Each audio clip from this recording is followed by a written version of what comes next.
ایک یہ پوچھا تھا کہ کیا نیک مردہ کا دل بھی قبر میں شروع میں نہیں لگتا، پھر آہستہ آہستہ لگتا ہے؟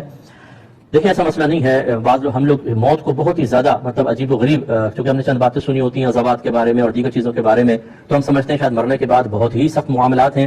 ایسا نہیں ہوتا.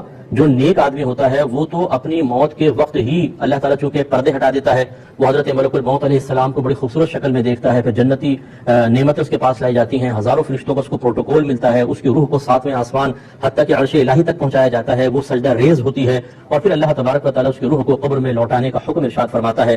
پھر منکر نکیر کے سوالات کے جوابات میں ثابت قدمی، پھر اس کی قبر کو جنت کے باغوں میں سے ایک باغ بنا دیا جانا، تا حد نگاہ وسیع کر دیا جانا، اور پھر مختلف معاملات. بعض اوقات تو فرشتے اس سے کہیں گے کہ تم سو جاؤ، جیسے دلہن شادی کی پہلی رات سوتی ہے تو وہ سو جائے گا، اور پھر جب قیامت قائم ہوگی تو اس وقت اس کی آنکھ کھلے گی، وہ آنکھیں ملتا ہوا اٹھے گا، اس کو اٹھایا جائے گا جب تو وہ سمجھے گا کہ شاید ابھی تھوڑی دیر کے لیے میں سویا ہوں.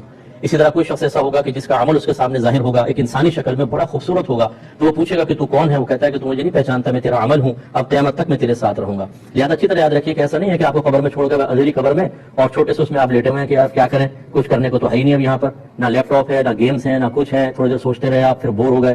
ایسا نہیں ہے بھائی جان. وہاں کی زندگی بہت ہی پیاری زندگی ہے، اور ایسی زندگی ہے کہ آپ کی روح بہت زیادہ آزاد ہو جائے گی. بلکہ اس دنیا کے اندر ہم مقید ہیں، آزادی تو اصل میں ملے گی آخرت میں، لیکن اسی شخص کے لیے کہ جو اس مختصر ترین زندگی کی قدر کرے، وہ اس میں نیک اعمال کرے. اگر فراڈ کرتے رہے، جھوٹ بولتے رہے، حرام کماتے رہے، نماز قضا کرتے رہے، ماں باپ کی نافرمانی کرتے رہے، تو یہ دنیا پر اس کے لیے آزادی کی جگہ ہے. مرنے کے بعد ہو سکتا ہے کہ اللہ تعالیٰ اس کو ایسی پابندی میں رکھے کہ پھر یہ نہیں ہے کہ کچھ عرصے بعد گناہگار کا دل لگ جاتا ہے. دل لگنے کی تو بات ہی نہیں ہے، پھر جو عذابات ہوں گے وہ تو دل لگنے ہی نہیں دیں گے. اللہ تعالیٰ ہم سب کو اس سے محفوظ فرمائے.